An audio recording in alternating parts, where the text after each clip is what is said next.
Halo Tribuners, live update Tribun News sore kembali hadir menemani Anda pada hari ini Kamis 28 Juli 2022. Seperti biasa kami akan menyajikan berbagai peristiwa yang terjadi di tanah air dan akan dilaporkan secara langsung oleh reporter kami di lapangan. Bersama saya Diamita, inilah live update selengkapnya.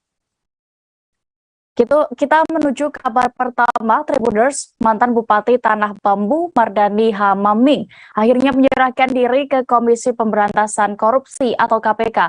Mardani Hamaming nampak mengenakan baju jaket lengan panjang dengan warna biru saat tiba di kantor lembaga anti rasuah itu. Selengkapnya terkait kedatangannya, kami sudah terhubung dengan rekan Ilham Rian Pratama, reporter Tribun News. Silakan dengan laporan Anda.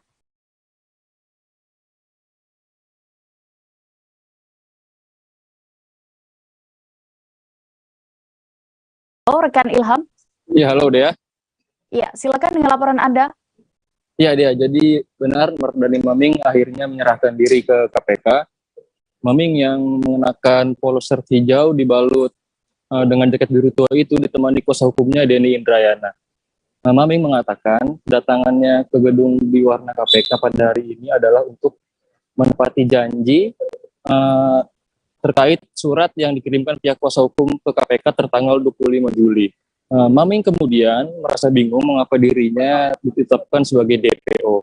Padahal dikatakannya ia telah mengirim surat dan berkoordinasi dengan tim penyidik terkait kehadirannya hari ini ke KPK. Saat ini Maming sedang menjalani pemeriksaan. Terpisah, PLT juru bicara KPK Ali Fikri dalam keterangannya menyebut pihaknya akan memastikan memberikan kesempatan kepada Maming untuk membela diri. Sebagaimana diketahui, KPK telah memasukkan Maming dalam status DPO sejak Selasa tanggal 26 karena 2 kali tidak menghadiri panggilan tim penyidik pada Kamis tanggal 14 dan Kamis tanggal 21.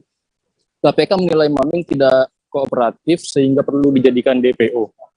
Posisinya yang kalah dalam sidang pra-peradilan membuat tersangka kasus dugaan suap dan gratifikasi pemberian izin usaha pertambangan di Tanah Bumbu itu menyerahkan diri. Demikian dia. Baik, terima kasih rekan Ilham untuk informasi Anda. Selamat bertugas kembali. Kita beralih ke informasi berikutnya, Tribuners. Citayam Fashion Week atau CFW belakang ini mendapat sorotan negatif setelah munculnya beberapa foto dan video yang memperlihatkan sosok pria yang mengenakan pakaian wanita. Wakil Gubernur DKI Jakarta Ahmad Riza Patria pun meminta masyarakat untuk waspada terhadap perilaku menyimpang terkait orientasi seksual, khususnya saat Citayam Fashion Week di kawasan Duku Atas, Jakarta Pusat. Terlebih lengkapnya, untuk informasi ini kami sudah terhubung dengan reporter Tribun Jakarta, ada rekan Nur Indah Farah Audina. Silakan dengan informasi Anda.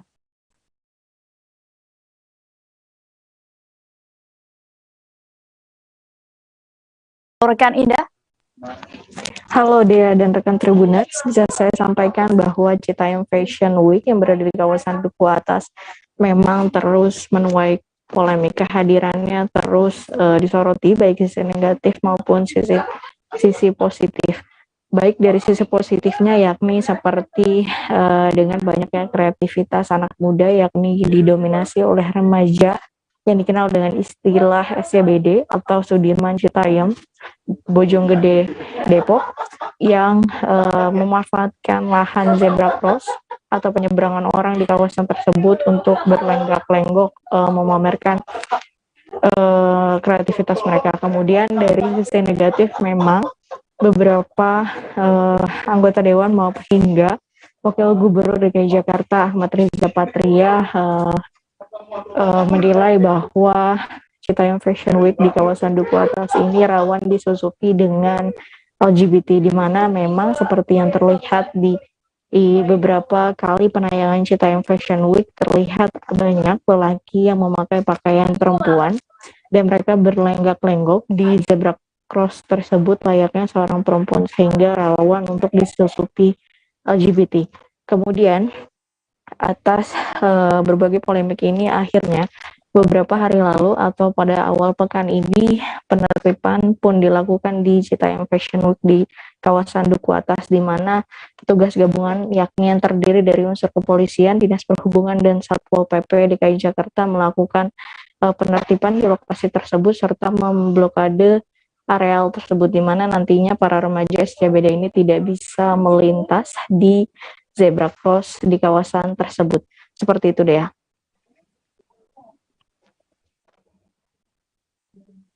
Baik, terima kasih rekan Indah dan selamat kembali bertugas. Kita beralih ke Papua, Tribuners. Pembangunan Kota Manokwari sebagai ibu kota Kabupaten Manokwari sekaligus ibu kota Provinsi Papua Barat memerlukan dukungan dari pemerintah pusat, Asisten 3 Bidang Administrasi Umum, Sekretariat Daerah atau Setda Papua Barat.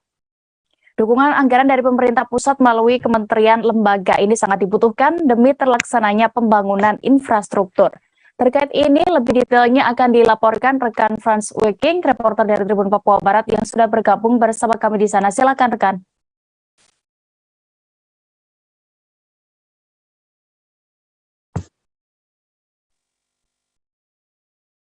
Rekan Franz? Ya, dia di studio dan Tribuners dimanapun berada. Asisten 3 Bidang Administrasi Umum Sekretariat Daerah Papua Barat, Raymond Nyat, menjelaskan dukungan anggaran dari pemerintah pusat melalui kementerian lembaga terkait sangat dibutuhkan demi terlaksananya pembangunan infrastruktur di Manokwari. Oleh sebabnya, beberapa waktu lalu, tim percepatan pembangunan Manokwari sudah melakukan rapat untuk membahas kewenangan masing-masing pemerintah baik provinsi, kabupaten, hingga pusat. Nantinya, pembagian kewenangan tersebut diformulasikan melalui konsep perjanjian kerjasama atau MOU, dan MOU tersebut ditandatangani oleh penjabat Gubernur Papua Barat, Bupati Manokwari, dan Menteri terkait. Kolaborasi antara pemerintah provinsi, kabupaten, dan pemerintah pusat ini menjadi kunci dalam merealisasikan penataan wajah Kota Manokwari sebagai kota peradaban masyarakat Papua. Adapun kewenangan pemerintah provinsi antara lain itu seperti pembangunan jalan penghubung dan kawasan sekitar Bandar Udara Rendani.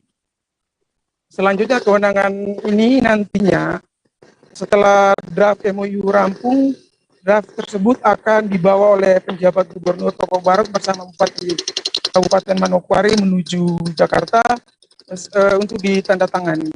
Demikian, Dea, kembali ke studio. Baik, terima kasih rekan Franz melaporkan dari Manokwari, Papua Barat. Selamat kembali bertugas. Kita beralih ke Jawa Barat. Sekolah Dasar Negeri 5 Cikadang di Kampung Pengkolan, Desa Cikadang, Kecamatan Lembang, Kabupaten Bandung Barat, sepi peminat. Bahkan ada kelas yang tidak ada muridnya sama sekali. Berdasarkan data dari SD tersebut, saat ini sekolah itu hanya memiliki 47 siswa totalnya. Untuk data lebih detailnya, kami sudah terhubung dengan rekan Hilman Kamaludin, reporter Tribun akan melaporkan. Silakan rekan.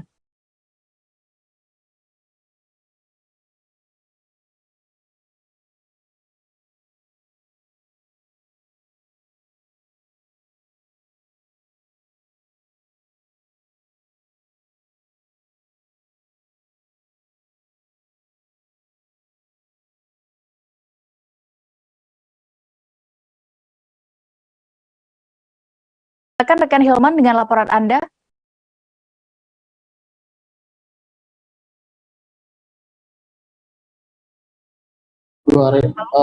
Ya, dia bisa laporkan bisa laporkan memang kondisinya memang cukup peminat. Awal untuk saat ini memang hanya ada 47 murid dan berdasarkan data dari Dapodik sendiri. Nah, dari ke-47 murid itu hanya terisi untuk kelas 3 sampai kelas 6 saja, sedangkan untuk kelas 1 dan kelas 2 selama 2 tahun terakhir tidak ada pendaftar, sehingga sampai saat ini kedua kelas yang 1 dan kelas 2 itu masih kosong.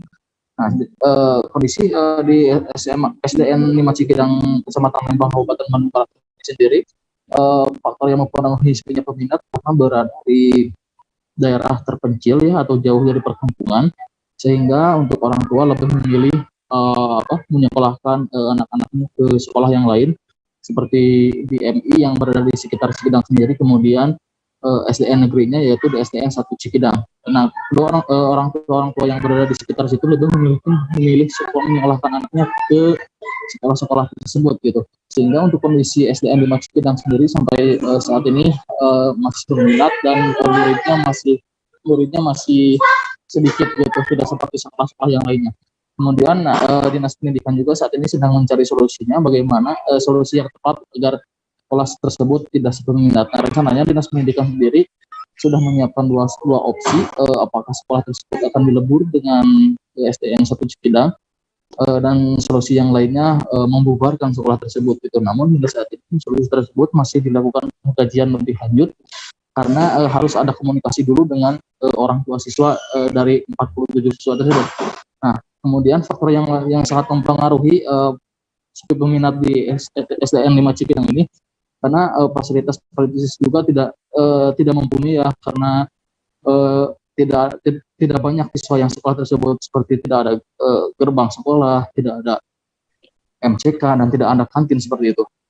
Hingga saat ini Dinas Pendidikan Kabupaten Bandung Barat belum bisa memastikan terkait solusi untuk memenuhi kebutuhan dan fasilitas di SDN 5 Cikidang itu, karena akhirnya harus mendapat persetujuan juga dari pihak sekolah sendiri, orang tua siswa, dan Pemkab Bandung Barat sendiri. Seperti itu ya. Baik, terima kasih rekan Hilman untuk laporan Anda. Selamat kembali bertugas. Kita beralih ke Jawa Timur. Tribuners, Pemkab Malang menyetujui anggaran Bina Marga sebesar 399 miliar rupiah pada tahun ini. Dengan itu, Bupati Malang Muhammad Sanusi berjanji tidak ada lagi jalan rusak di Kabupaten Malang pada tahun 2024 mendatang. Selengkapnya akan dilaporkan rekan Erwin Wijaksono, reporter Surya Malang. Silakan rekan. Ya, baik, terima kasih Dea. Setelah mendapatkan berbagai kritikan sindiran dari warga Kabupaten Malang yang resah dengan adanya jalanan rusak yang tak kunjung diperbaiki, akhirnya Bupati Malang mengkonfirmasi bahwa jalan-jalan rusak di Kabupaten Malang akan segera diperbaiki segera pada tahun ini. Ya, ini bisa dipastikan karena menurut Sanusi anggaran sebesar 399 miliar tersebut sudah cair ataupun sudah bisa dianggarkan ataupun digunakan oleh Pemkab Malang untuk digunakan untuk memperbaiki jalan begitu. Sanusi menerangkan kendala belum diperbaikinya jalan-jalanan di Kabupaten Malang hingga sampai saat ini adalah karena alasan penanganan COVID-19, sehingga membuat Pemkab Malang harus berfokus dan merefocusing anggarannya untuk kebutuhan menangani wabah penyakit tersebut. Dan kepada warga Kabupaten Malang, Sanusi juga menjanjikan bahwa jalanan-jalanan rusak di Kabupaten Malang sendiri sudah tidak ada, tepatnya pada tahun 2023 ataupun tahun depan. Sanusi menerangkan jika pihaknya akan mengantongi dana sekitar 800 miliar untuk perbaikan jalan pada tahun 2023 tersebut. Alhasil untuk kepastian sendiri kapan dilakukan perbaikan jalan di wilayah-wilayah yang rusak tersebut masih belum pasti hingga kini, karena Sanusi hanya mengkonfirmasi jika ada anggaran turun, dan tapi pelaksanaannya masih belum tahu kapan dilakukan untuk perbaikannya seperti itu. Nah, sebagai informasi juga, jalan rusak Kabupaten Malang sendiri yang terpantau adalah di wilayah Singosari dan wilayah Kecamatan Bulawang dan wilayah-wilayah kecamatan lain yang ada di wilayah Kabupaten Malang. Begitu deh.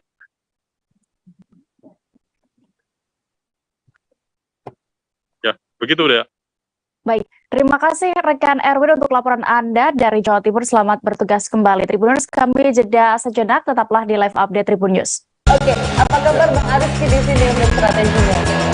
Kalau saya sendiri di Jumip 37 ini yang semalam baru mulai, saya udah sebenarnya aku nggak ngerasa itu penangkapan atau penggerbegan atau apapun itu, karena gitu posisinya aku jadi kita mengenal disebut dengan stroke yang tidak berdarah dengan stroke yang berdarah. Stroke yang tidak berdarah itu biasanya ditandai dengan adanya penyumbatan. Kalau itu penyumbatan di sini mungkin pikirnya tidak ke situ kali ya, tapi kalau di Korea atau di Kamboja itu ada beberapa paper yang saya itu mas ya dulunya tukang koran. Oh gitu ya, tukang koran ya, saya baca itu tuh kan, pernah baca kan ya. Jadi kalau saya jadi tanggal itu udah bersyukur banget. Si anak ini dijadikan sebagai tersangka begitu ya. Kalau ini kita bicara yang di luar kasus itu ngobrol ya. Dengan nama hujan shower, di mana terdapat batas jelas antara daerah hujan dan tidak hujan yang biasanya terjadi pada fase awal master stage atau tahap berbahaya tukang Jadi mulai artinya terjadinya perlembekan. Nah itu untuk penetrasi akan sulit. Gitu ya. Dok, saya ini menurut saya memang tidak mudah, bukan urusan tanah diambil. Kalau misalnya Amerika Serikat sekarang, Rasulullah mengatakan dalam sebuah hadis bahwa berpuasa di 6 hari Syawal itu. Oke, apa kabar Bang Arif di sini untuk strateginya? Kalau saya sendiri di Jumip 37 ini yang semalam baru mulai, saya udah sebenarnya aku nggak ngerasain penangkapan atau penggerbegan atau apapun itu, karena juga posisinya aku kriteria. Jadi kita mengenal disebut dengan stroke yang tidak berdarah dengan stroke yang berdarah. Stroke yang tidak berdarah itu biasanya ditandai dengan adanya penyumbatan. Kalau itu penyumbatan di sini mungkin pikirnya tidak ke situ kali ya, tapi kalau di Korea atau di Kamboja itu ada beberapa paper yang saya itu mas ya dulunya tukang koran. Oh gitu ya, tukang koran ya, saya baca ya Pak. Tuh kan pernah baca kan ya. Jadi kalau saya jadi tangga itu udah bersyukur banget. Si anak ini dijadikan sebagai tersangka begitu Ya, kalau ini kita bicara yang di luar kasus Gedung Ombol ya. dengan nama hujan shower, di mana terdapat batas jelas antara daerah hujan dan tidak hujan yang biasanya terjadi pada fase awal mature stage atau tahap Berbahaya dewasa. itu Kang. Jadi mulai artinya terjadinya perlembekan. Nah itu untuk penetrasi akan sulit. Gitu ya. Dok, saya ini menurut saya memang tidak mudah, bukan urusan tanah diambil. Kalau misalnya Amerika Serikat sekarang, Rasulullah mengatakan dalam sebuah hadis bahwa berpuasa di 6 hari Syawal itu. Oke, apa kabar Bang Arif di sini untuk strateginya? Kalau saya sendiri di Jumip 37 ini yang semalam baru mulai, saya udah sebenarnya aku nggak ngerasain penangkapan atau penggerbegan atau apapun itu, karena gitu posisinya aku kriteria. Jadi kita mengenal disebut dengan stroke yang tidak berdarah dengan stroke yang berdarah. Stroke yang tidak berdarah itu biasanya ditandai dengan adanya penyumbatan. Kalau itu penyumbatan di sini mungkin. Terima kasih Tribuners, Anda masih menyaksikan live update Tribun News. Kita menuju informasi berikutnya dari Kepulauan Riau. Unit Reskrim Polsek Bintan Utara mengamankan seorang pedofil di Kecamatan Bintan Utara, Kabupaten Bintan. Pria itu berinisial UW, 48 tahun, diamankan pihak kepolisian saat ngopi di salah satu warung di Tanjung Uban pada Jumat 15 Juli malam lalu.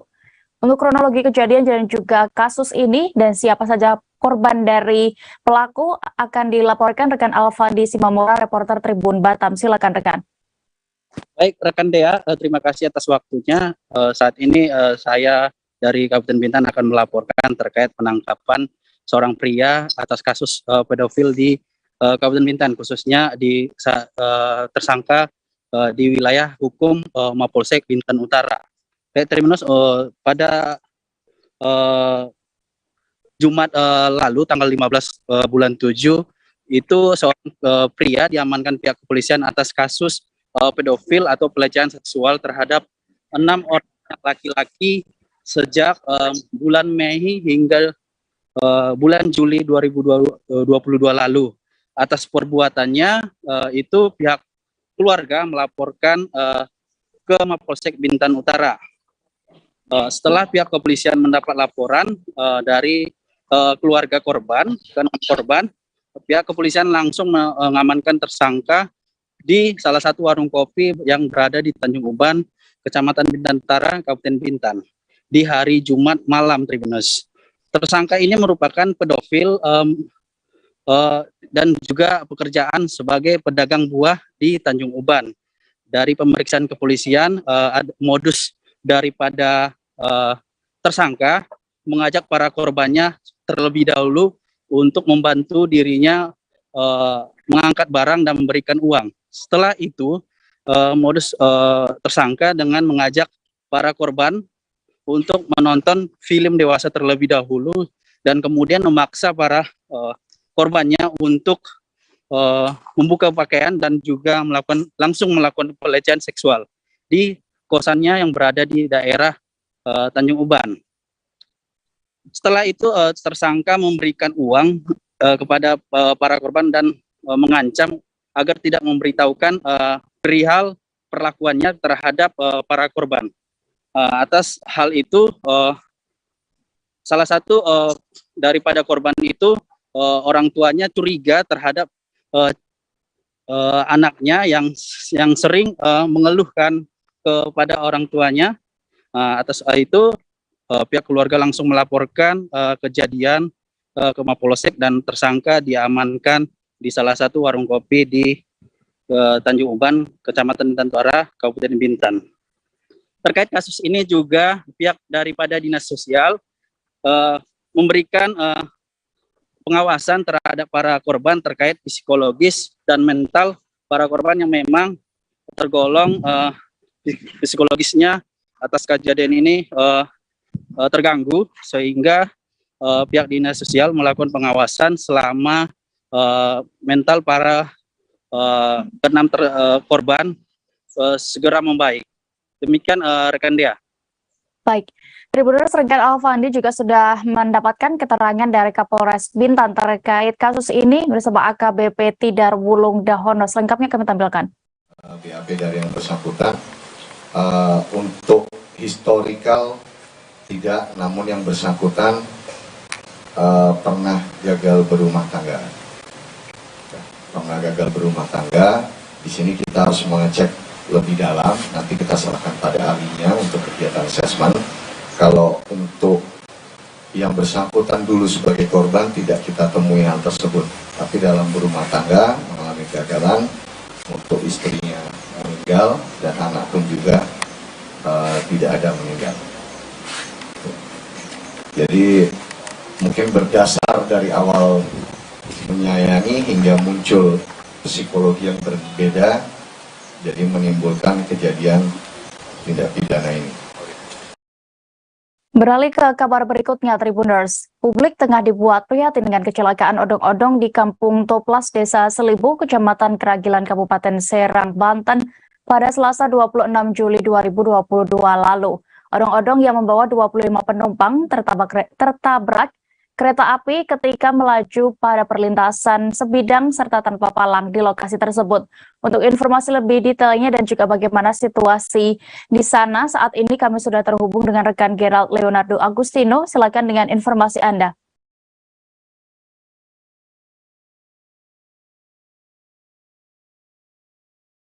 Selamat siang Dea dan juga Tribuners. Memang dapat saya laporkan bahwa kecelakaan odong-odong yang menewaskan 9 orang memang terjadi pada Selasa 26 Juli lalu di Kabupaten Serang, tepatnya di Provinsi Banten. Dan dari kecelakaan itu memang odong-odong yang membawa 25 penumpang memang mengalami kerusakan, hancur parah setelah tertabrak kereta api dan menewaskan 9 orang penumpangnya. Memang keberadaan odong-odong ini yang sering beroperasi di jalan raya meresahkan warga, tak terkecuali di kawasan atau di Jalan Raya Cilincing, Jakarta Utara, di mana memang berdasarkan pantauan wartawan tribunjakarta.com di lokasi, keberadaan odong-odong ini masih marak ditemui di Jalan Raya Cilincing, tepatnya di sekitar wilayah permukiman warga Kelurahan Kalibaru, Kecamatan Cilincing, Jakarta Utara. Adapun Dea dan juga Tribuners, berdasarkan pantauan saya di lokasi pada hari Rabu 27 Juli 2022 kemarin, sekitar pukul 16.00 waktu Indonesia Barat, terpantau puluhan odong-odong ini menantang maut dengan beroperasi atau melintas di antara truk-truk trailer yang memang setiap harinya berada di Jalan Raya Cilincing. Para pengemudi atau sopir dari odong-odong ini memang membawa serta penumpangnya yang dominan terdiri dari ibu-ibu yang membawa serta anak-anak mereka, dan memang para pengemudi odong-odong ini tampak juga melakukan manuver-manuver berbahaya dengan mendahului serta menyelap-selip di antara truk-truk kontainer maupun truk trailer serta kendaraan besar lainnya yang memang setiap harinya beroperasi dan melintas di Jalan Raya Cilincing. Adapun memang kondisi odong-odong yang beroperasi di Jalan Raya Cilincing ini tanpa pengamanan ekstra, seperti pengemudinya pun tidak mengenakan helm, begitupun para penumpangnya tidak dilengkapi dengan sabuk pengaman, serta memang gerbong-gerbong daripada odong-odong yang dibuat menyerupai kereta wisata ini tidak dilengkapi pengaman apapun. Memang warga yang berada di lokasi kejadian, sejumlah warga yang berada di lokasi kejadian mengeluhkan keberadaan odong-odong yang ada di Jalan Raya Cilincing ini karena memang operasional daripada odong-odong ini membuat atau kerap kali membuat lalu lintas di Jalan Raya Cilincing terhambat, dan memang beberapa kasus juga diungkapkan warga odong-odong ini beberapa kali membuat kecelakaan, bahkan sampai ada penumpangnya yang terluka. Warga pun meminta para petugas terkait seperti petugas dari Dinas Perhubungan dan juga Kepolisian Lalu Lintas untuk bertindak dengan menertibkan odong-odong yang sering meresahkan warga di sekitar Jalan Raya Cilincing hingga ke kawasan permukiman di Kelurahan Kalibaru, Kecamatan Cilincing, Jakarta Utara. Kembali ke Anda, Dea. Baik, Tribuners, berikut rekan Gerald sudah melakukan wawancara bersama salah seorang warga Cilincing terkait ini. Sherry, 48 tahun, selengkapnya kami tampilkan. Siapa, Bu? Dengan Ibu Sherry. Ya, Ibu gimana, Bu, tanggapannya dengan banyaknya keberadaan odong-odong di Jalan Raya Cilincing ini, Bu? Oh, iya. Sebenarnya kalau adanya di gagang sih nggak begitu membahayakan ya, Pak. Soalnya ini kalau udah masuk ke wilayah jalur ramai begini, kalau menurut saya sangat membahayakan sekali. Sangat-sangat sekali. Soalnya yang ini kan anak kecil ya, gitu ya. Anak kecil itu kan kadang-kadang kan nggak bisa diem. Ya kalau lihat itu mungkin dipegang ada mobil itu sangat membahayakan sekali buat anak-anak. Di sini banyak nggak sih, Bu, odong-odong, Bu? Banyak. Dan mereka selalu lewat jalan raya? Iya. Bapak mungkin kan sendiri ya. Iya. Ini udah berapa kali lewat ya. Jadi memang udah sangat membahayakan sekali karena memang ini jalur-jalur bukan hanya sepeda motor atau mobil, tapi udah kontainer gitu ya, udah mobil-mobil yang udah luar biasa. Nggak ada petugas, Bu? Nggak ada gitu ya. Sepertinya kurang paham deh Pak kalau untuk soal itu ya. Tapi sampai saat ini nih memang ternyata masih mudah, walaupun waktu itu udah ada kejadian di itu ya yang sampai ibu itu tersangkut. Nah itu sebenarnya udah pelajaran sekali harusnya ya untuk kedepannya itu harus lebih hati-hati. Harusnya memang dilarang untuk odong-odong tersebut. Harusnya seperti apa sih, Bu? Dari petugas ini harusnya seperti apa? Harusnya dipantau dong Pak gitu. Maksudnya ini jalur-jalur begini nih ya dari jam berapa sebenarnya jangan gitu loh. Kita diarahkan ke jalur-jalur yang memang aman buat si odong-odong itu sendiri. Karena kan memang tingkat keamanannya aja sangat ini ya, sangat apa ya, tidak memenuhi syarat itu. Kanan kirinya nggak ada pengaman, terus musiknya itu sangat mengganggu.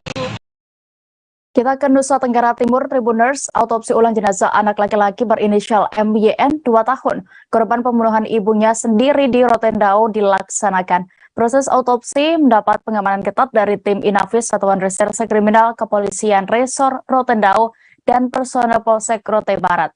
Selengkapnya terkait bagaimana prosesi autopsi ini, kami sudah terhubung dengan rekan Rio Teti, reporter dari Poskupang. Silakan dengan laporan Anda.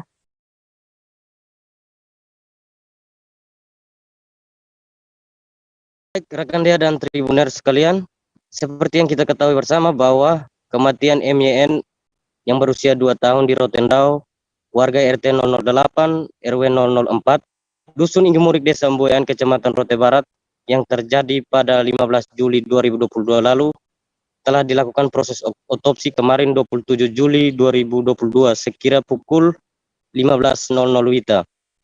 Proses otopsi tersebut dipimpin oleh Kasubag Dokpol Bidokes Polda NTT, AKBP Dr. Edi Saputra Hasibuan, dan didampingi Bribtu Dian Novitasari Umbu Nai. Tribuners dan rekan Dea, adapun proses autopsi mendapat pengamanan ketat dari tim Inafis Satuan Reserse Kriminal Kepolisian Resor Rotendao dan personel Polsek Rote Barat. Pembongkaran makam berusia 2 tahun yang terjadi, yang menjadi korban pembunuhan oleh ibu kandungnya AA, dilakukan di tempat pemakaman kediaman korban, yakni Desa Mboyan, Kecamatan Rote Barat, Kabupaten Rotendao. Sebagai informasi Tribuners, langkah pembongkaran makam itu diambil untuk keperluan otopsi, guna mengetahui pasti penyebab kematian korban. Proses otopsi kemarin dilaksanakan di kediaman, maksud saya kediaman MYN umur 2 tahun, warga tidak diizinkan masuk ke dalam area otopsi yang sudah dibatasi garis polisi. AKBP Dr. Edi Saputra Hasibuan menyampaikan bahwa proses otopsi berlangsung selama 1 jam lebih dan tujuannya untuk melihat apakah ada luka-luka dan luka-luka itu menyebabkan kematian atau tidak. Kondisi mayat dari korban MYN tersebut sudah membusuk. Proses otopsi yang utamanya mencari penyebab kematian. Setelah ada hasil visum akan dilimpahkan kembali ke penyidik seminggu atau minggu depan. Tribuners dan rekan Dea, proses otopsi mengidentifikasi seluruh tubuh jenazah korban. Sementara itu, Kasetreskrim Polres Rotendao Ibtu Yeni Setiono mengatakan bahwa pihaknya menunggu hasil visum dari tim Bidokes Polda NTT. Hasil visum itu dikatakan Ibtu Yeni akan diumumkan untuk publik saat diproses pengadilan nanti.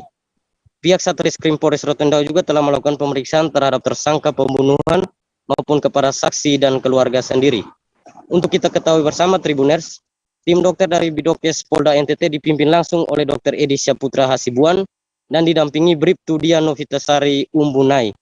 Kemudian turut hadir dari Kepolisian Resor Rotendao, Kabak Ops Polres Rotendao Kompol Mateus Kono, Kasat Semapta Ibtu Edward Lede, Kasat Reskrim Polres Rotendao Ibtu Yeni Setiono, KBO Reskrim Aibtu Stefanus Palaka, Kanit Pidum Aibda Benyamin Kolimon, Kanit PPA Aibda Octavianus Lai, Kapolsek Rote Barat Ibda Marvilson Petrus, Kanit Tipikor Polres Rotendao Aibtu Yafet beserta anggota Satreskrim Polres Rotendao dan juga Polsek Rote Barat.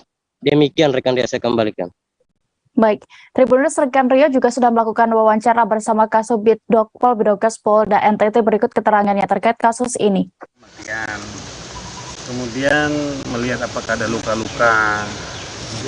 Nah, kemudian apakah luka-luka itulah nanti akhirnya menyebabkan kematian atau tidak. Gitu. Dan ini masuk dalam proses penyidikan. Nah, tanya sama Pak penyidik, saya dokter. Gitu. Kalau dalam proses penyidikan saya nggak berani omong.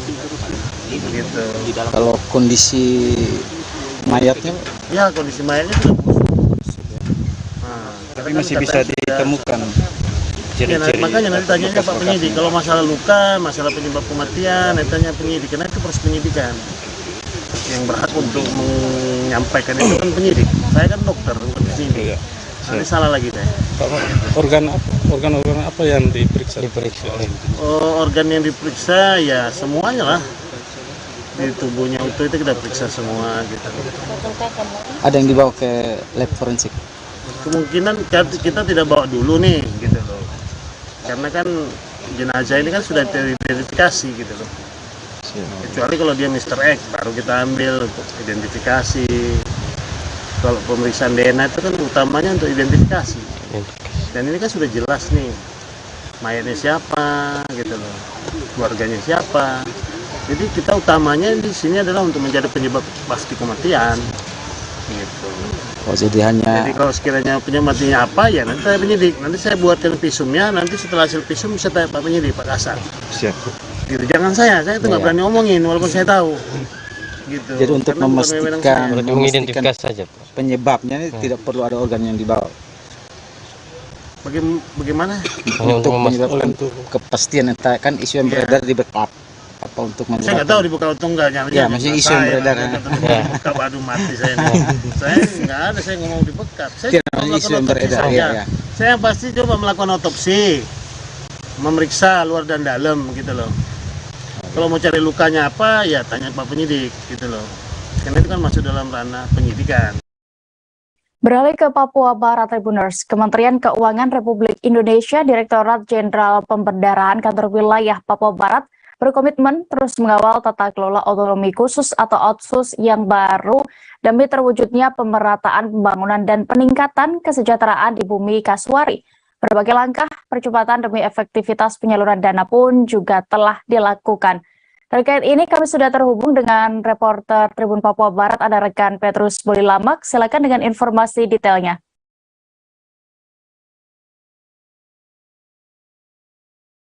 Ya, rekan Dea dan juga Tribuners dimanapun Anda berada, dapat saya informasikan dari Kota Sorong, Provinsi Papua Barat bahwa Kementerian Keuangan Republik Indonesia, Direktorat Jenderal Perbendaharaan Kantor Wilayah atau Kanwil DJPB Papua Barat berkomitmen terus mengawal tata kelola otonomi khusus atau OTSUS yang baru demi terwujudnya pemerataan pembangunan dan peningkatan kesejahteraan di bumi Kasuar ini.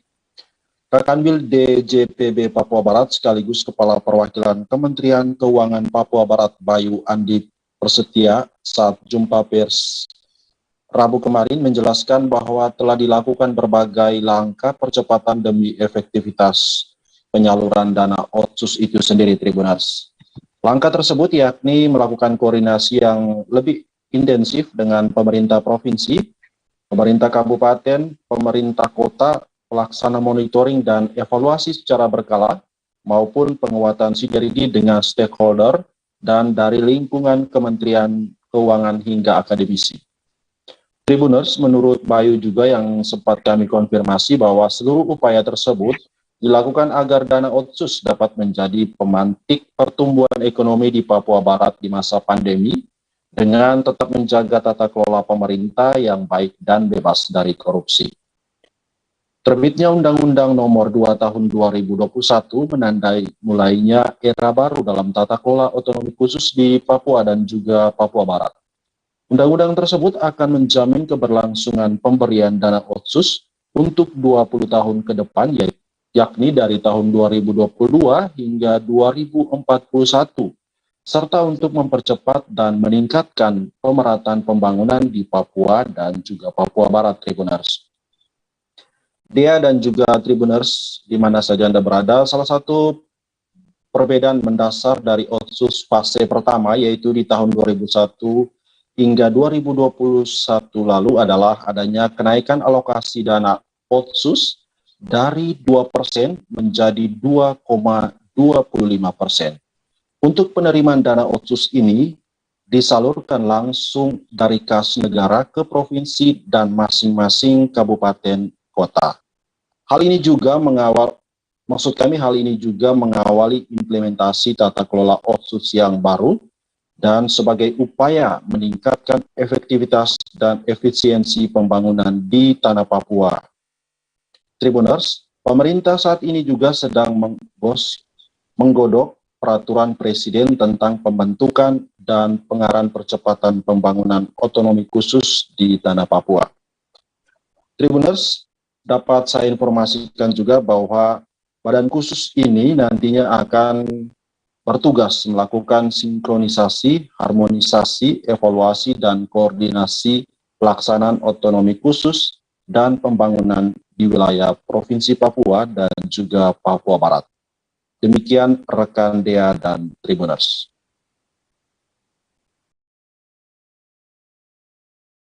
Demikian rekan Dea.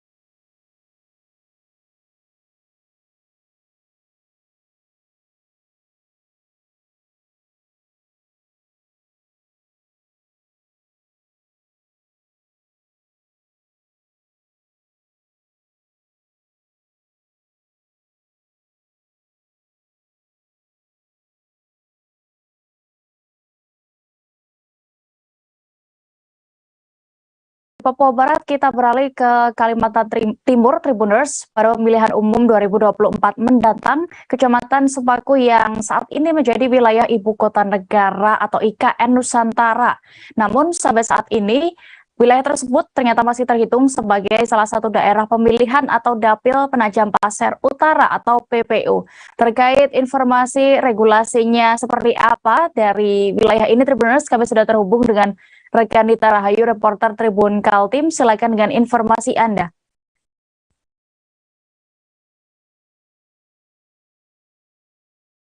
Baik, Kanita. Ya, halo Dea di studio dan Tribuners dimanapun Anda berada.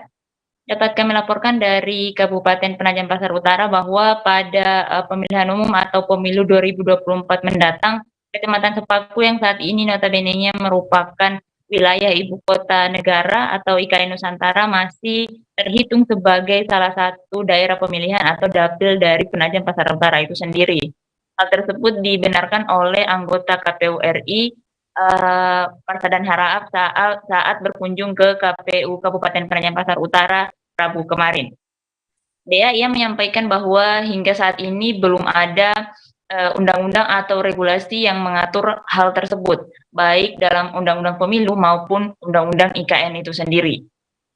Namun, Persadaran juga mengatakan bahwa berkaca dari undang-undang otonomi daerah pada pemekaran Papua beberapa waktu lalu, yakni Papua Selatan, Papua Tengah, dan Papua Pegunungan, bahwa ketiga daerah tersebut masih melaksanakan pemilu 2024 mendatang.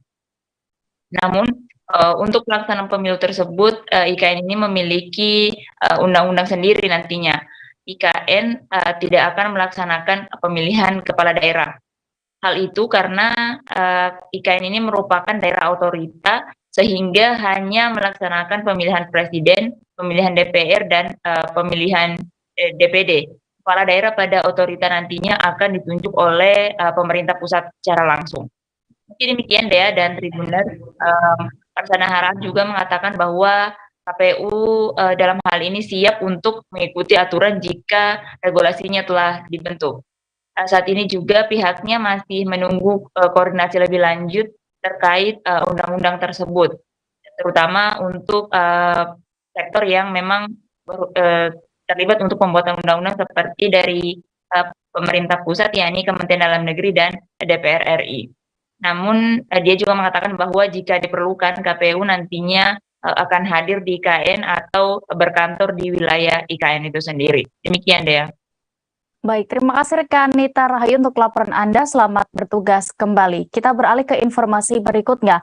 Sejumlah sekolah atau SMP negeri di Pangkal Pinang yang berlabel favorit dengan akreditasi baik dipenuhi peserta didik baru. Satu kelas bahkan terpaksa berisikan 40-an siswa-siswi baru, padahal idealnya peserta didik dalam satu kelasnya hanya berjumlah 36 orang saja. Saat ini kami sudah terhubung dengan rekan Andi Dwi Hasanah, reporter Bangka Pos yang akan melaporkan situasi di sekolah tersebut. Silakan rekan.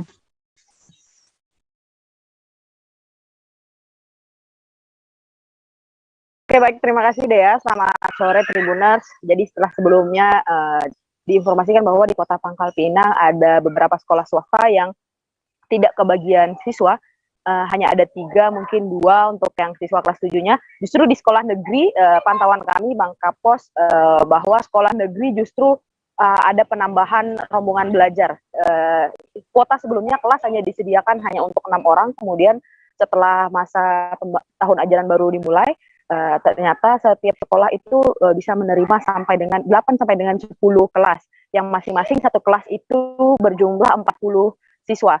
Ini sangat tidak efektif untuk pembelajaran siswa-siswi itu sendiri, tapi hal ini terpaksa dilakukan oleh sekolah negeri lantaran, apalagi sekolah-sekolah negeri yang favorit di Pangkal Pinang, lantaran banyak sekali masyarakat yang mendaftarkan diri saat PPDB berlangsung. Padahal idealnya waktu saat pendaftaran online seperti contoh SMP 1 dan SMP 2 Kota Pangkal Pinang ini itu hanya menerima 216 maksud saya siswa-siswi, dan nyatanya sampai dengan hari ini, sampai dengan kemarin itu total ada sekitar 400 sampai dengan 300-an siswa yang diterima di sekolah tersebut, dan ini membuat para guru-guru di sekolah juga kebingungan. Bahkan di SMP 2 seperti di SMP 2 Pangkal Pinang ini sampai tidak lagi kebagian ruang kelas, terpaksa guru-guru menyediakan ruang kelas yang bukan semestinya ruang kelas, seperti laboratorium bahasa, laboratorium komputer, sampai dengan gudang perpustakaan juga disulap menjadi ruang kelas lantaran sekolah tersebut kekurangan ruang kelas untuk belajar. Demikian Dea, kembali ke studio. Baik, terima kasih rekan Andi ini untuk laporan Anda. Selamat kembali bertugas. Kita beralih ke kabar berikutnya. Sebanyak 19 desa di Kabupaten Sekadau melaksanakan pemungutan suara. 129 TPS yang tersebar di 4 kecamatan pun, yakni Sekadau Hilir, Sekadau Hulu, Ngataman, dan Belitang pun dijaga pihak kepolisian pada hari Rabu 27 Juli 2022. Saat ini kami sudah terhubung dengan reporter Tribun Pontianak, ada rekan Marpina. Silakan dengan laporan Anda terkait ini.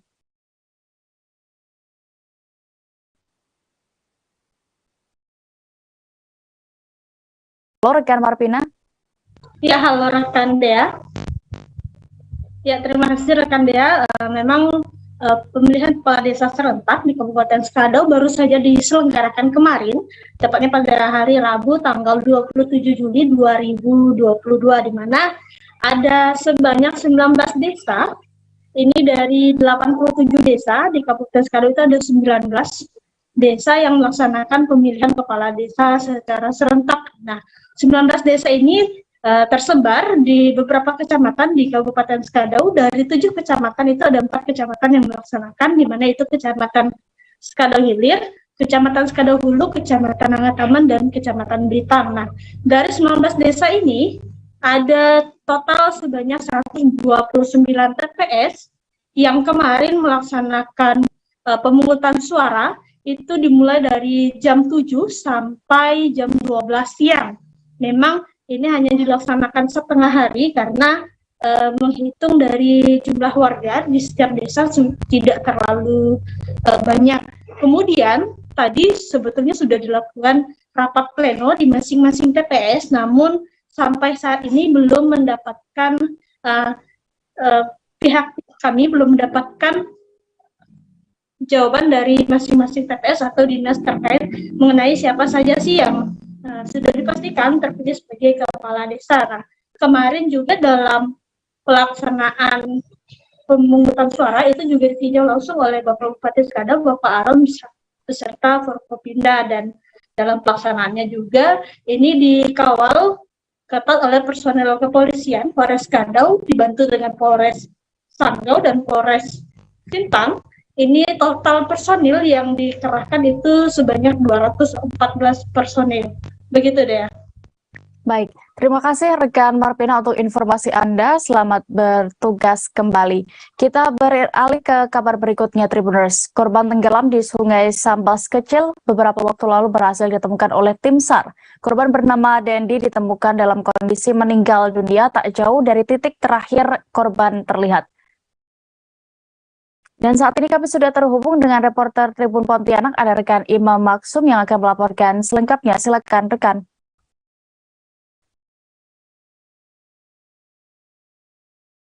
Dea dan Tribuners yang ada di rumah, saya melaporkan dari Kota Sambas, Kabupaten Sambas, Kalimantan Barat, bahwa memang terjadi insiden tenggelamnya seorang warga bernama Dendi yang juga seorang pekerja proyek Waterfront City Sambas yang tenggelam di Sungai Sambas Kecil pada Rabu 27 Juli 2022 pada pukul 17.30 waktu Indonesia bagian Barat kemarin sore. Nah, kronologis kejadian tenggelamnya Dendi berawal dari ketika Dendi mandi di sungai beserta rekan kerjanya usai bekerja di proyek Waterfront City. Namun tiba-tiba Dendi tenggelam dari tepi sungai dan tidak dapat diselamatkan oleh rekannya karena rekannya ketika ingin menyelamatkan Dendi dan memegang tangan Dendi, maksud saya terlepas, sehingga Dendi pun tenggelam ke dasar sungai. Warga kemudian langsung melakukan pencarian terhadap Dendi, dibantu dengan tim SAR yang kemudian tiba pada pukul 18.00 ke TKP. Nah, upaya pencarian Dendi pun berlangsung dramatis dan ditonton oleh puluhan bahkan ratusan warga sekitar selama 3 jam lebih hingga pada akhirnya Dendi berhasil ditemukan pada pukul 20.25 waktu Indonesia bagian Barat malam hari.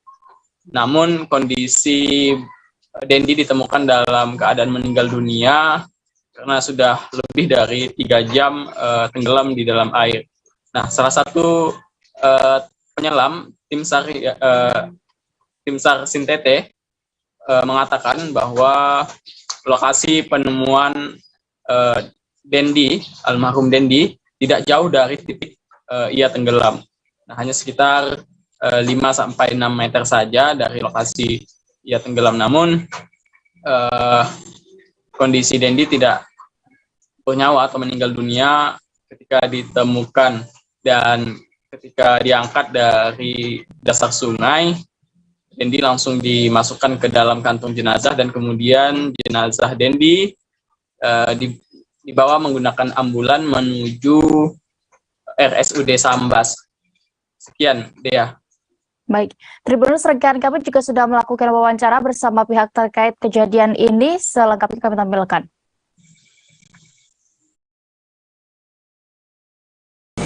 Assalamualaikum warahmatullahi wabarakatuh.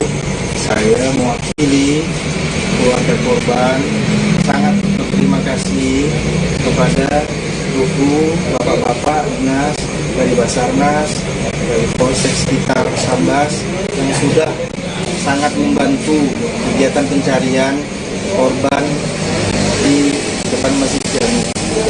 Kami mengucapkan sangat-sangat berterima kasih. Syukur alhamdulillah.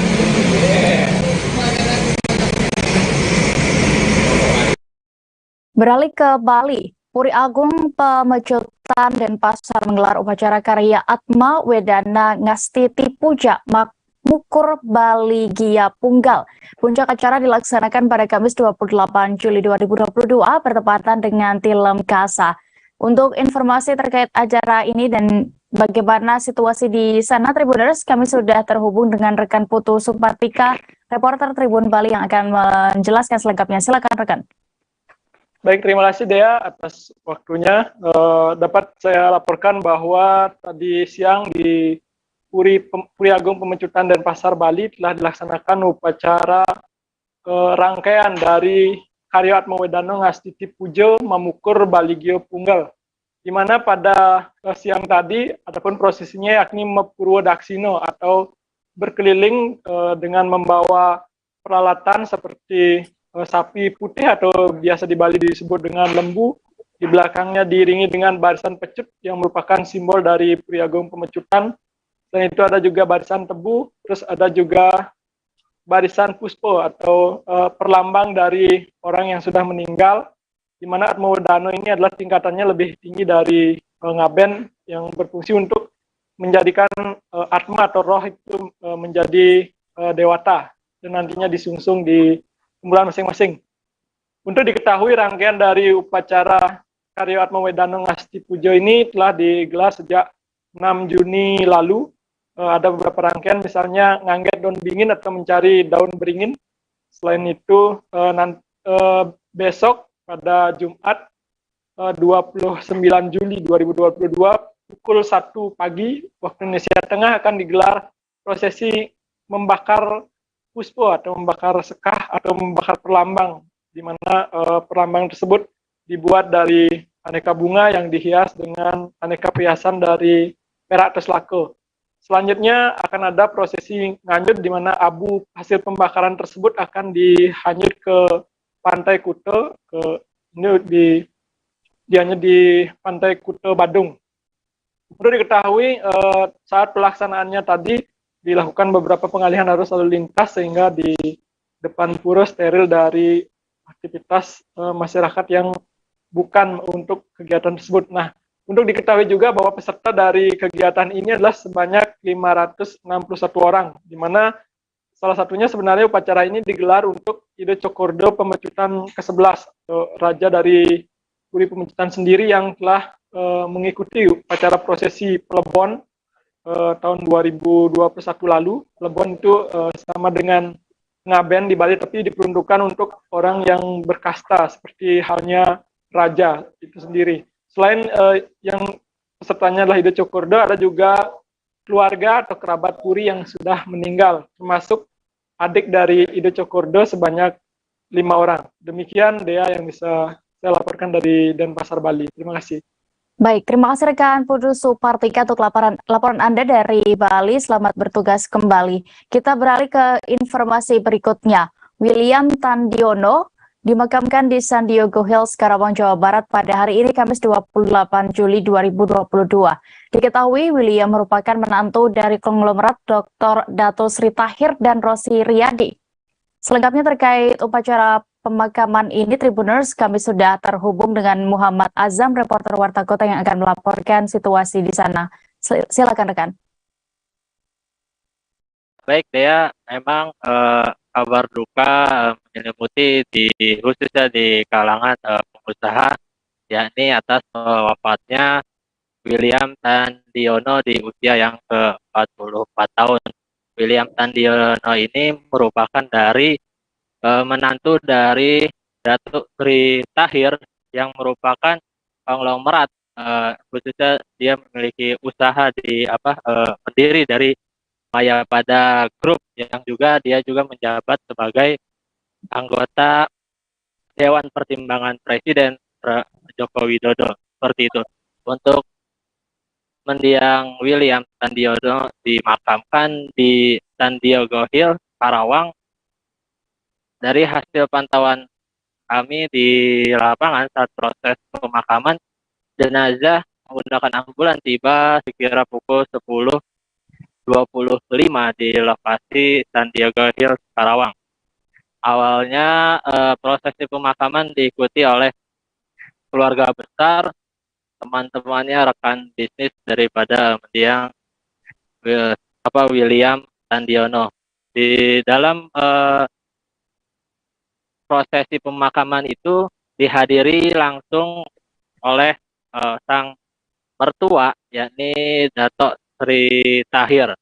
Dalam prosesi atau pisah terakhir dari Datuk Sri Tahir, sebelum dimakamkan, sang menantu yakni William Tandiono, dia menahan tangis ketika menyebut bahwa sang menantunya ini merupakan sosok yang baik, humble, penyabar, bahkan merupakan sosok yang gigih dan menjadi salah satu penerus dari untuk usaha menjadi salah satu pengusaha yang di keluarga besar Tahir maupun di keluarga besar Tandiono.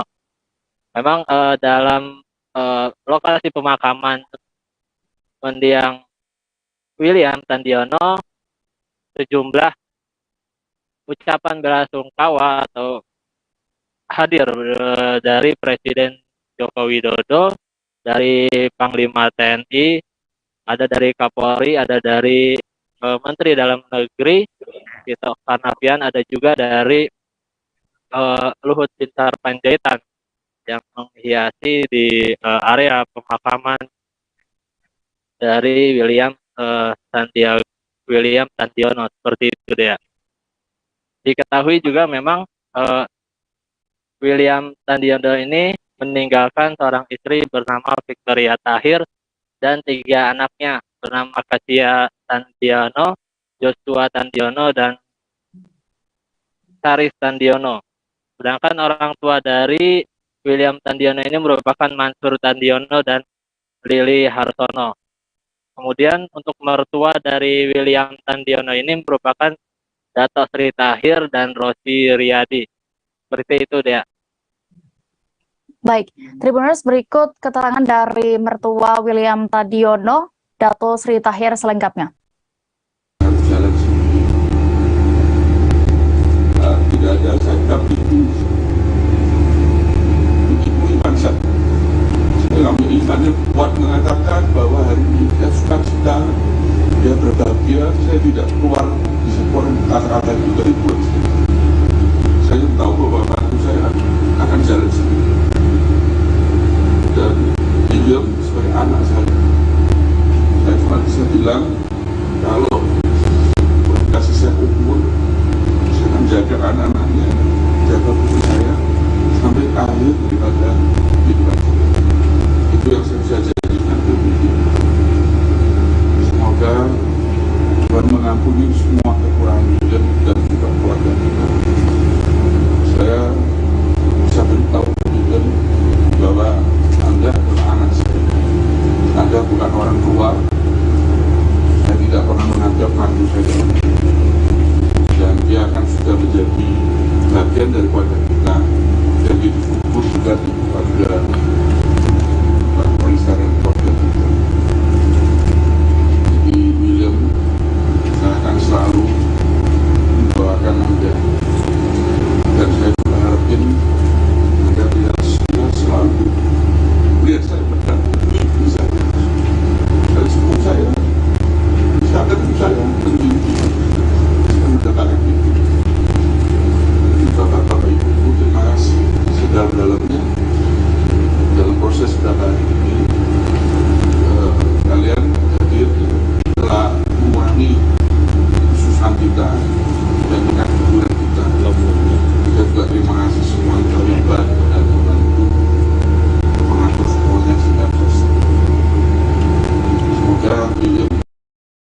Beralih ke Sulawesi Tenggara, Basarnas Kendari menyebut kurun waktu 2022 ini kecelakaan perairan laut cukup mendominasi. Basarnas Kendari Provinsi Sultra mencatat setidaknya jumlah kecelakaan laut kurang lebih 50 kejadian. Untuk lebih detailnya terkait data ini, sudah ada rekan Husni Husain, reporter dari Tribun News Sultra yang bergabung bersama kami di sana dan melaporkan. Silakan rekan.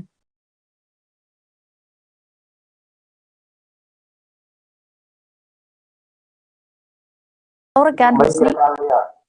Baik rekan ya di studio. Dapat saya laporkan bahwa memang betul sesuai apa yang disampaikan oleh Kasih Sumber Daya Basarnas Kendari, yaitu Rudi, mengatakan bahwa memang sekitar 50 kejadian dalam kurun waktu Januari hingga Juli 2022 ini kecelakaan laut mendominasi terjadinya pencarian dan pertolongan SAR Basarnas Kendari Provinsi Sulawesi Tenggara.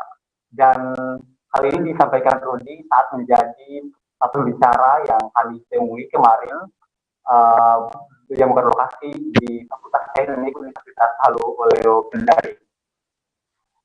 Sementara itu dia juga menghimbau kepada seluruh masyarakat Sulawesi Tenggara dan juga Kota Kendari pada khususnya agar untuk tetap waspada terhadap situasi dan kondisi yang memang saat ini Sulawesi Tenggara diterpa oleh angin kencang dan juga hujan yang tidak menentu atau cuaca yang memang akhir-akhir ini tidak mendukung seperti itu. Dan kesempatan yang sama dia juga mengungkapkan bahwa memang 50 kurang lebih kasus kejadian yang ditangani oleh Basarnas Kendari ini kebanyakan terjadi yaitu di kepulauan-kepulauan yang ada di Provinsi Sulawesi Tenggara, misalnya di Kabupaten Wakatobi. Itu karena memang Sulawesi Tenggara seperti diketahui merupakan wilayah yang memang banyak dijajari oleh kepulauan. Demikian rekan dia di studio.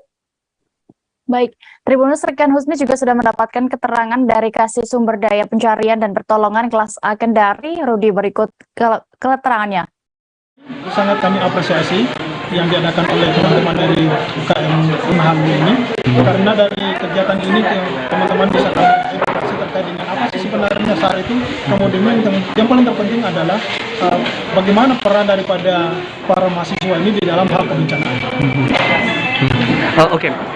Tapi Pak, kalau dari Basarnas sendiri melihat kaum milenial dan juga mahasiswa, apakah sudah melek terhadap potensi SAR yang terjadi di Sulawesi Tenggara saat ini?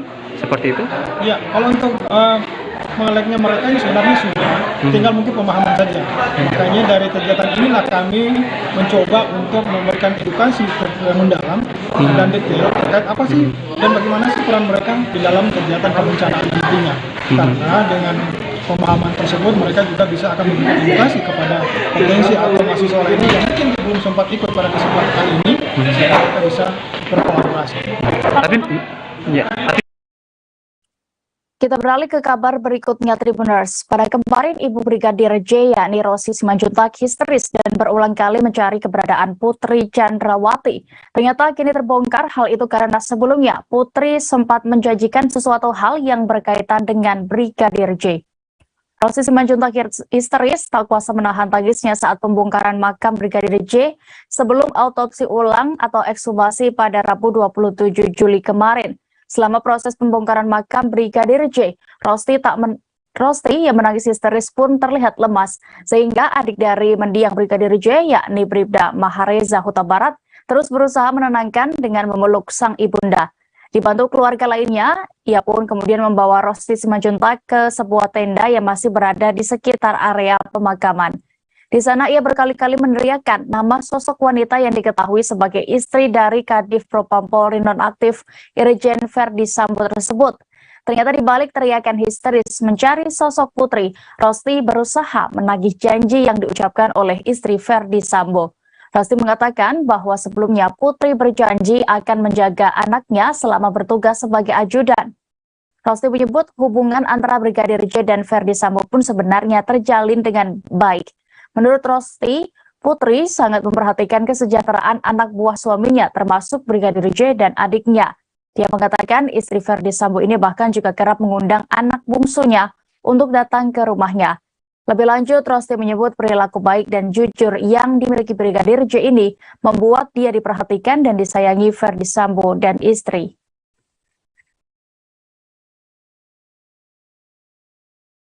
Forensik yang terdiri dari dokter gabungan berbagai pihak telah selesai melakukan autopsi ulang Brigadir J di RSUD Sungai Bahar Jambi pada Rabu 27 Juli siang kemarin.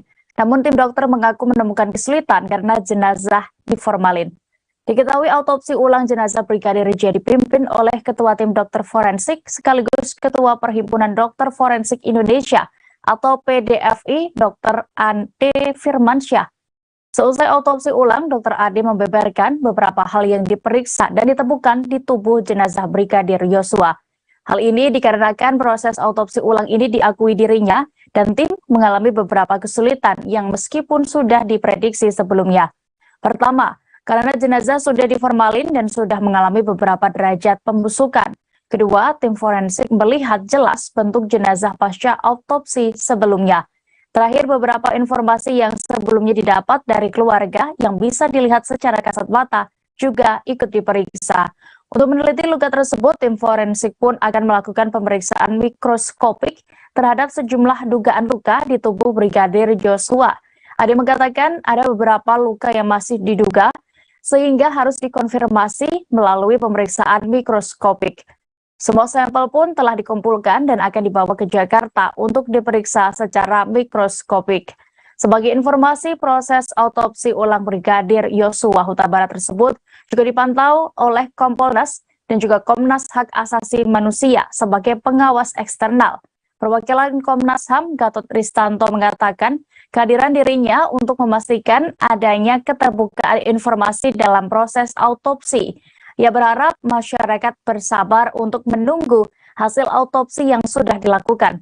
Terkait hasil, Komisioner Kompolnas Pungki Indarti mengungkapkan bahwa waktu yang dibutuhkan tim dokter forensik sekira 4 hingga 8 minggu ke depan. Hasilnya akan disampaikan langsung oleh Dr. Ade dan dibuka di pengadilan.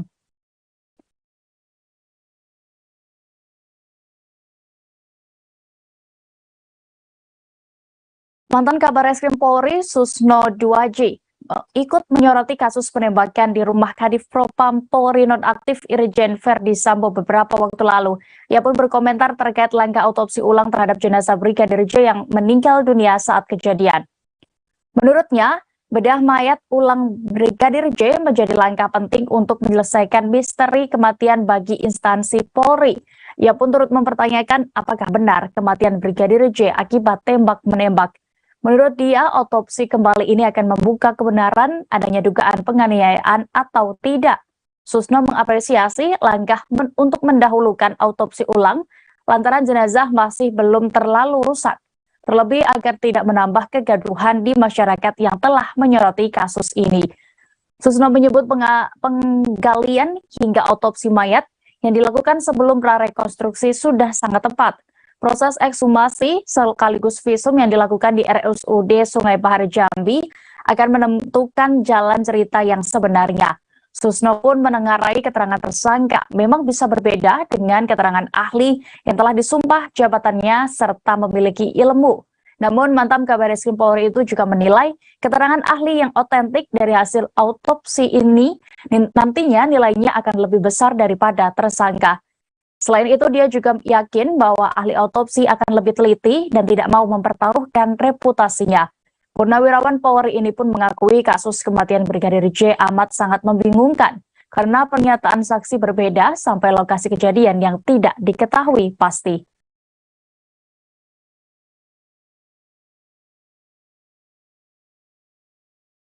Setelah autopsi ulang selesai, jenazah Brigadir Nofriansyah Yosua Huta Barat atau Brigadir J akhirnya dimakamkan dengan upacara kedinasan. Kuasa hukum keluarga Kamarudin Simanjuntak menyebut pemakaman dengan cara kedinasan ini membuat sedikit luka orang tua meredam. Meski ditinggalkan untuk selamanya, upacara ini membuat orang tuanya tetap bangga kepada anak keduanya ini. Kamarudin mengungkapkan upacara itu sedikit menghibur orang tua serta keluarga lain dan kerabat terdekat yang ditinggalkan Brigadir Yosua. Namun sayangnya ternyata upacara kedinasan untuk pemakaman Brigadir J ini tak disambut baik oleh keluarga Irjen Verdi Sambo. Hal itu diungkapkan oleh kuasa hukum istri Irjen Verdi Sambo, Putri Chandrawati, yakni Arman Hanis. Menurutnya, Brigadir J meninggal dunia saat masih berstatus terlapor dugaan pelecehan seksual terhadap Putri. Hanis juga memberikan adanya peraturan Kapolri atau Perkap tentang tata upacara Polri yang memaparkan Perkap tersebut tegas mengatur bahwa meninggal dunia karena perbuatan tercela tidak dimakamkan secara kedinasan. Di sisi lain, anggota Kompolnas Yusuf Warshim mendukung pemakaman Brigadir J secara kedinasan. Ia mengatakan sebagai anggota Polri, Brigadir J sudah semestinya dimakamkan secara kedinasan. Hal itu sebagai bentuk penghormatan terakhir terhadap almarhum. Namun begitu, dia juga memahami Brigadir J merupakan terlapor dalam dugaan kasus pencabulan dan pengancaman. Terkait hal ini, dia pun meminta seluruh pihak untuk menghormati azas praduga tak bersalah. Buktinya, menurutnya Brigadir J saat ini sudah dimakamkan secara kedinasan oleh pihak kepolisian. Hal itu pun menandakan bahwa syarat administrasi telah terpenuhi. Tribuners, berikut keterangan dari kuasa hukum keluarga Brigadir J, Johnson dan Kamarudin Simanjuntak selengkapnya. Dukungan dari semua rakyat, ya, Panglima TNI, Presiden dan Pak Menko Polhukam, doakan terus agar ini terbongkar, supaya keadilan kita tegak dan semua kebenaran ini bisa terungkap. Akibat peluru atau timah panas misalnya, apakah akibat benturan misalnya oleh benda keras, apakah misalnya akibat senjata tajam misalnya, kan itu kan perlu pemeriksaan visum et repertum. Nah, karena ada juga informasi dari keluarga ketika anaknya itu melamar polisi, anaknya itu fisiknya itu sempurna, khususnya kakinya itu, dia waktu dilahirkan dia bisa berdiri tegap sampai dia melamar polisi sehingga diterima dia berdiri tegap, tetapi setelah mati satu kakinya dibengkok, nggak bisa lurus lagi. Nah, jadi tadi malam saya minta kepada ahli forensik, mengapa ketika anak ini melamar polisi kakinya lurus dan sempurna sehingga lulus menjadi anggota Polri, tetapi setelah mati kakinya tidak bisa lurus lagi tapi bengkok, kan begitu. Itulah informasi. Jadi saya minta kepada dokter tim forensik supaya memeriksa mengapa kakinya itu, pertama apakah benar kakinya itu bengkok, yang kedua mengapa bengkok kan. Untuk bagian vital akan diperiksa, Pak? Tentu tadi malam juga saya ajukan supaya memeriksa alat vital, termasuk juga mohon maaf duburnya juga saya diperiksa semua.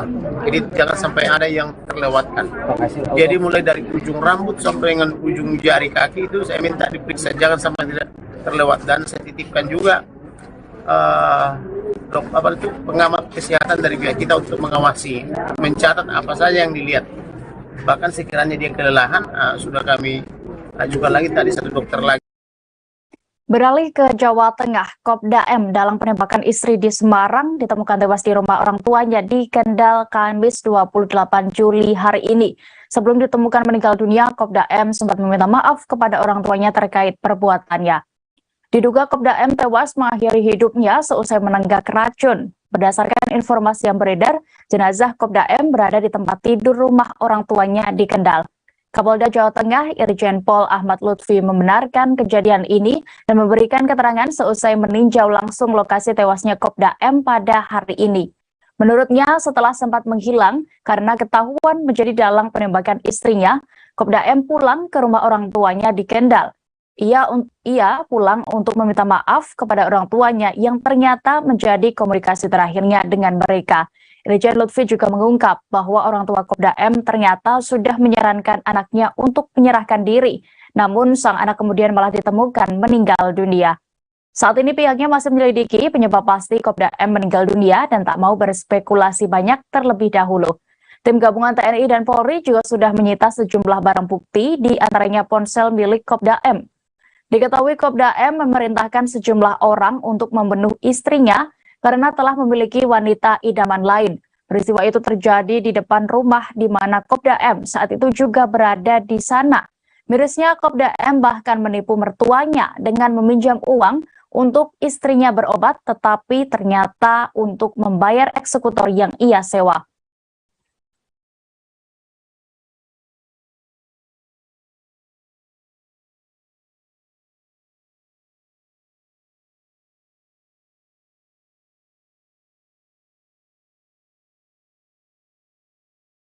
Beralih ke Jawa Barat, Tribuners, limbah air hingga berbentuk busa muncul di Sungai Cilengsi di belakang perumahan Bumi Mutiara, Desa Bojongkulur, Kecamatan Gunung Putri, Kabupaten Bogor. Bau yang tidak sedap dan menyengat seperti pemutih pakaian pun juga tercium di area sungai. Terlihat sejumlah dan selengkapnya Tribuners terkait informasi ini akan dilaporkan oleh rekan Reynaldi, reporter dari Tribun Bogor. Silakan dengan laporan Anda.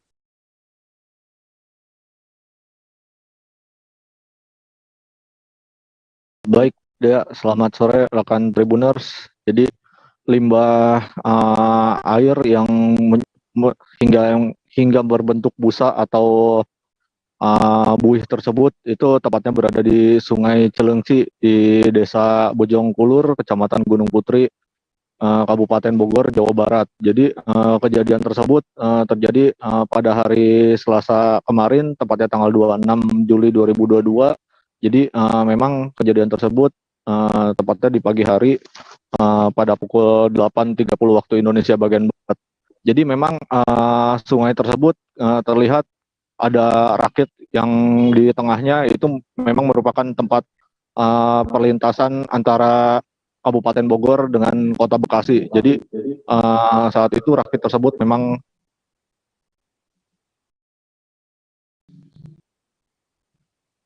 Halo, rekan Reynaldi. ya. Ya, bisa kembali dijelaskan? Sempat terputus.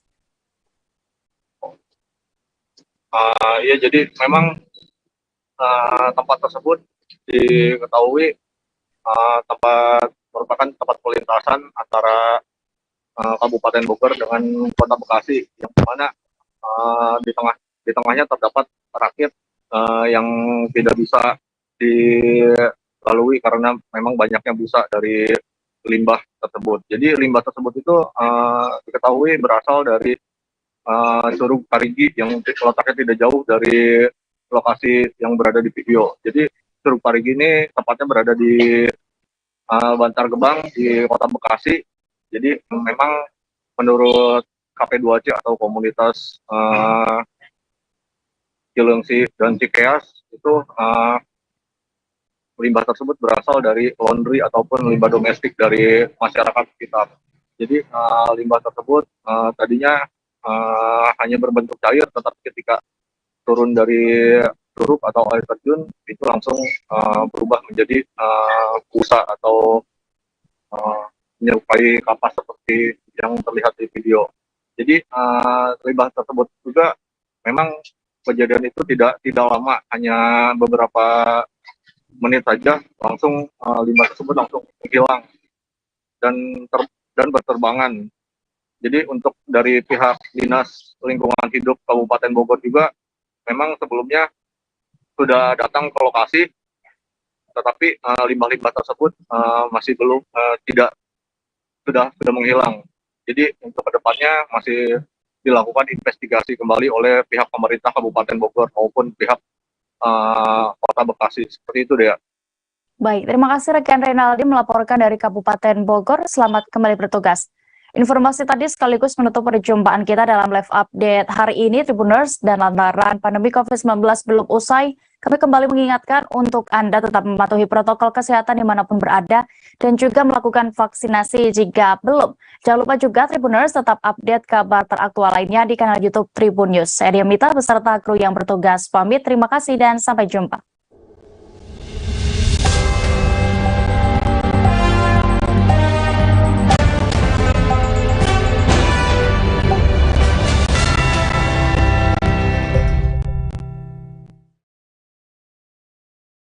Jangan lupa like, subscribe, dan share ya!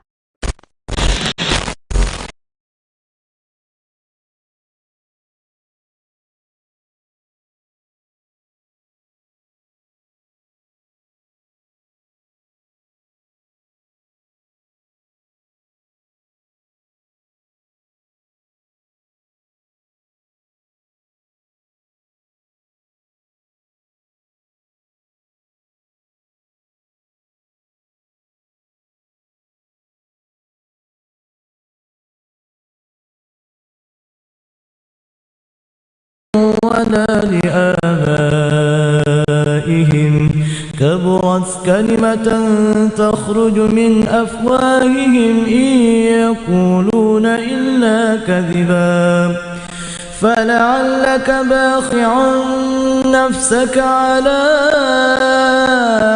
آثارهم إن لم يؤمنوا بهذا الحديث أسفا إنا جعلنا ما على الأرض زينة لها لنبلوهم أيهم أحسن عملا وإنا لجاعلون ما عليها صعيدا جرزا أم حسبت أن أصحاب الكهف والرقيم كانوا من آياتنا عجبا إذ أوى الفتية إلى الكهف فقالوا ربنا آتنا من لدنك رحمة وهيئ لنا من أمرنا رشدا فضربنا على آذانهم في الكهف سنين عددا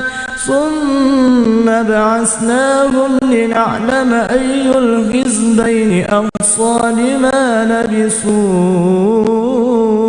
أمدا نحن نقص عليك نبأهم بالحق إنهم فتية آمنوا بربهم وزدناهم هدى وربطنا على قلوبهم إذ قاموا فقالوا ربنا رب السماوات والأرض لن ندعو من دونه إلها لقد قلنا إذا شططا هؤلاء قومنا اتخذوا من دونه آلهة لولا يأتون عليهم بسلطان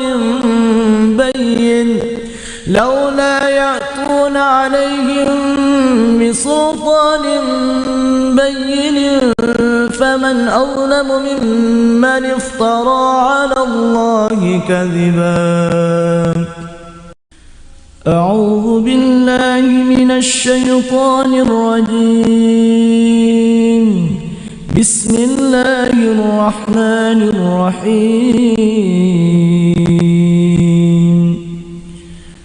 الحمد لله الذي أنزل على عبده الكتاب ولم يجعل له عوجا قيما لينذر بأسا شديدا من لدنه ويبشر المؤمنين الذين يعملون الصالحات أن لهم أجرا حسنا ماكثين فيه أبدا وينذر الذين قالوا اتخذ الله ولدا ما لهم به من علم ولا لآبائهم كبرت كلمة تخرج من أفواههم إن يقولون إلا كذبا فلعلك باخع نفسك على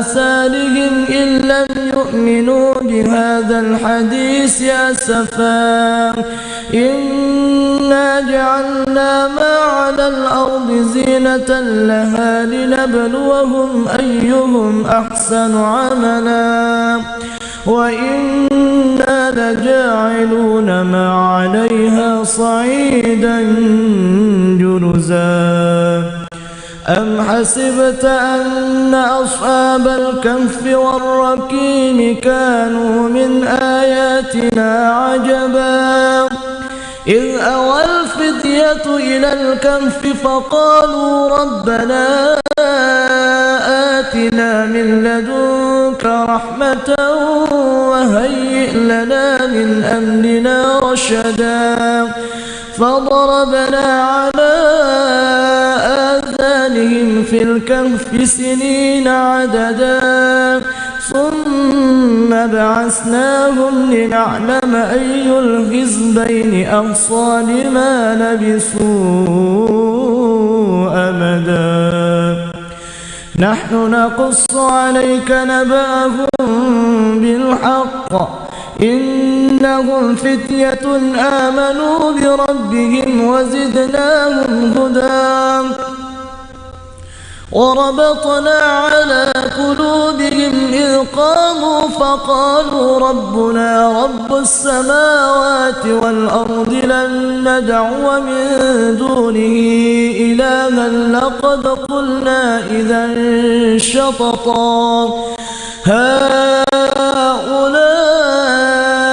قوم اتخذوا من دونه آلهة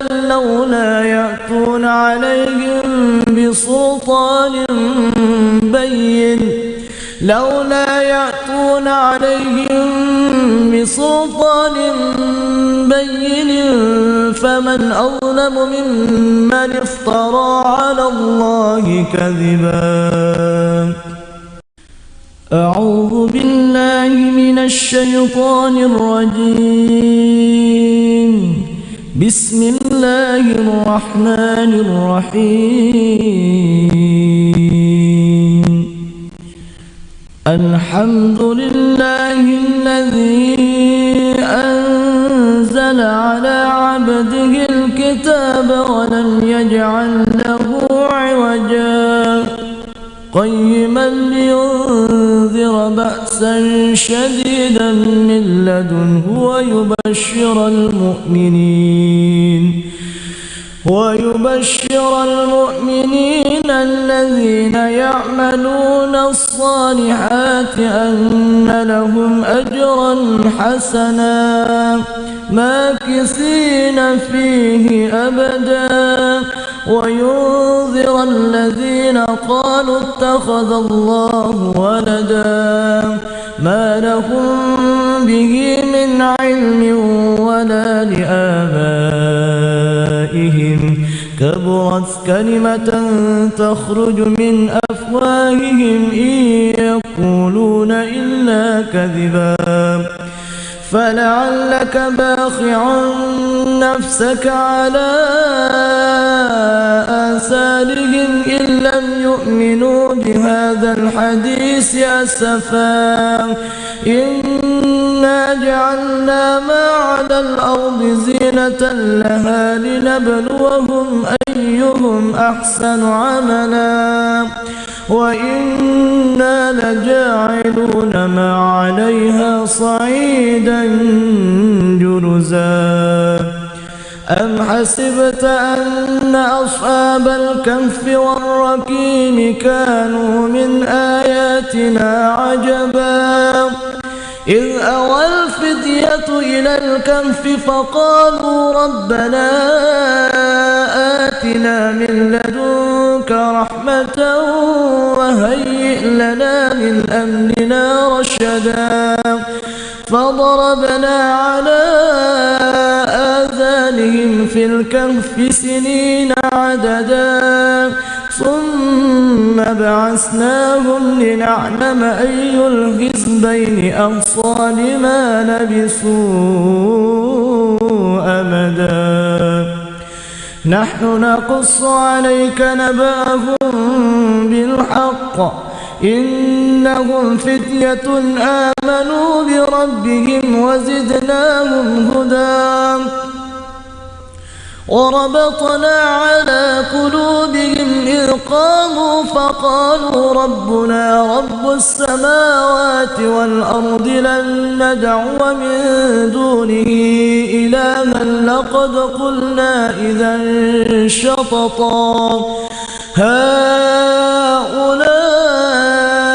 قوم اتخذوا من دونه آلهة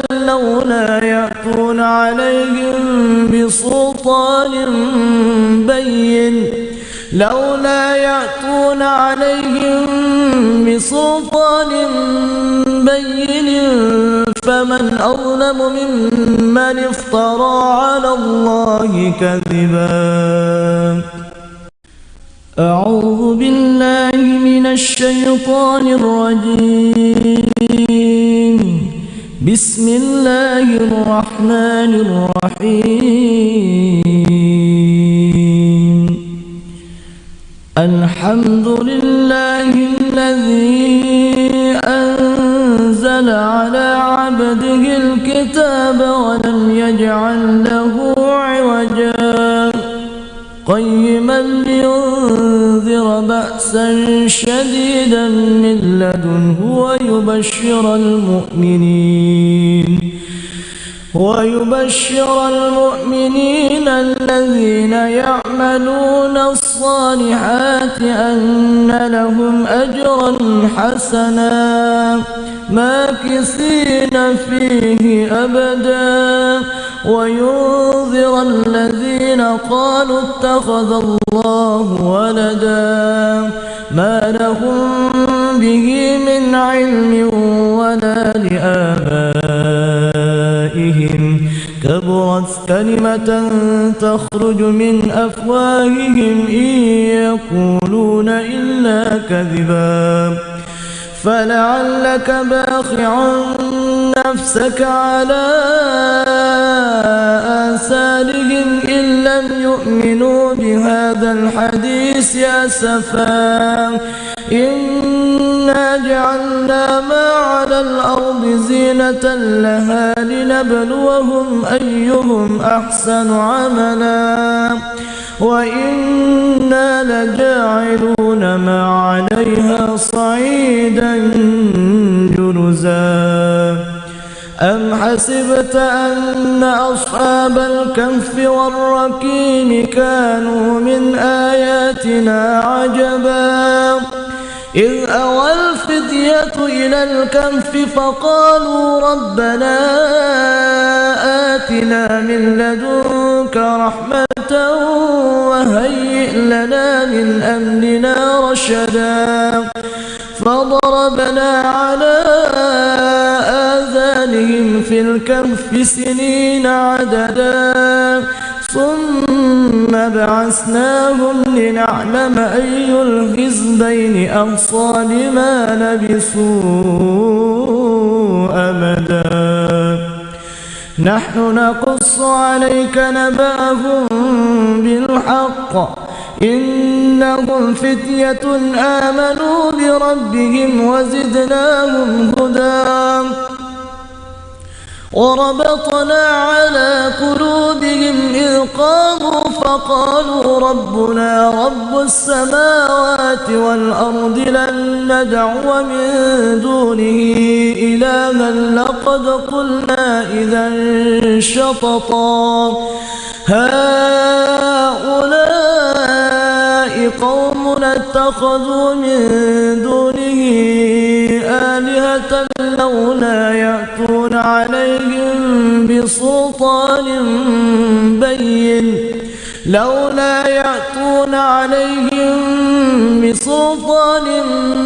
بين فمن أظلم ممن افترى على الله كذبا. أعوذ بالله من الشيطان الرجيم. بسم الله الرحمن الرحيم.